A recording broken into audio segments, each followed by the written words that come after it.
Hi guys, I'm Ying, and with me I have Ling. We are going to show you how to measure the density of an irregular object. The things needed for this experiment would be an overflow can, collecting beaker, electronic balance, and an irregular object. The irregular object using in this experiment would be an irregular crystal ball. Firstly, place the irregular object on the electronic balance to measure the mass of it. Using electronic balance would be more precise and accurate as the precision is 0.01 gram. Record down the mass of the irregular crystal ball. The mass we have recorded is 76.8 gram. After that, place a collecting beaker right below the hole of the overflow can. Fill up the overflow can all the way up before the hole. Make sure no water drip down from the protruding hole. Drop irregular object by lowering it slowly into the overflow can.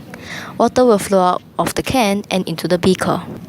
The amount of water which flows out of the overflow can is the volume of the irregular object.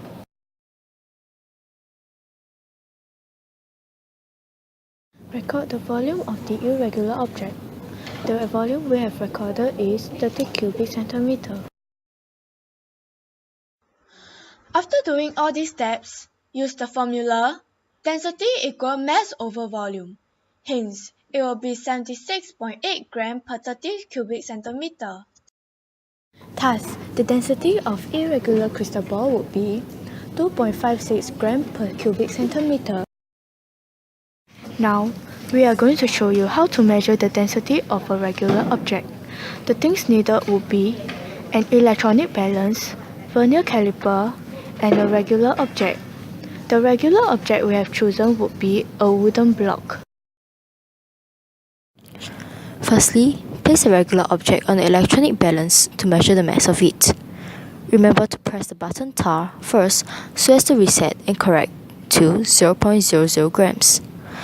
We have chosen the electronic balance as the precision is 0.01 grams, hence the reading collected will be more precise and accurate.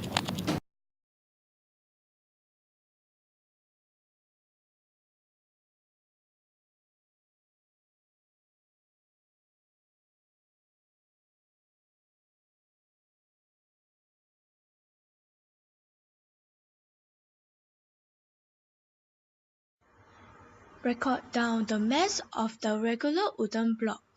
The mass we have recorded is 3.1 gram.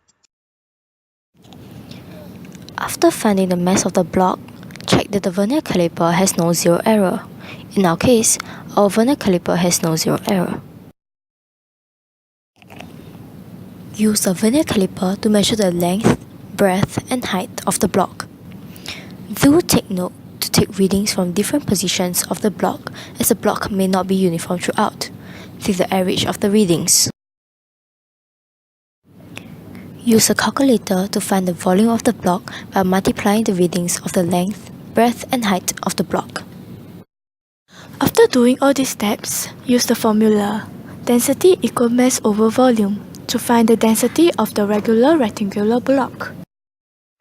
Thus, the density of the wooden rectangular object is 0.17 gram per cubic centimeter.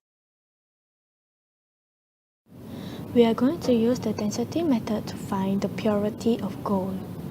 The things needed will be vial and gold. Place the gold on the electronic balance so as to find out the mass of the gold. Similarly, press the tar button to reset and correct to 0.00 grams. Fill the vial with water of 30 cubic centimeter as it is approximately half of the volume of vial in our case, as our vial only has a reading till 50 cubic centimeter. Do take note not to fill up the vial to the top as it may overflow when the gold is lowered into the water. So, why do we choose vial for our experiment? The reason why we chose the vial is because the precision is 1 cubic centimeters, thus the reading will be more accurate. Lower the goal into the water with a string slowly and gently so as to prevent splashes of water when dropping the goal into the water. Remember to record down the water level when the goal is lowered into the water. After doing all these steps, use the formula mass over volume displaced to find the density of the goal.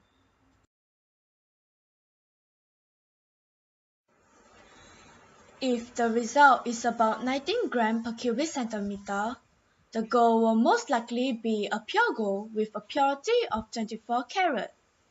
If the result is about 16.5 grams per cubic centimeter, the gold will most likely have a purity of 18 carat.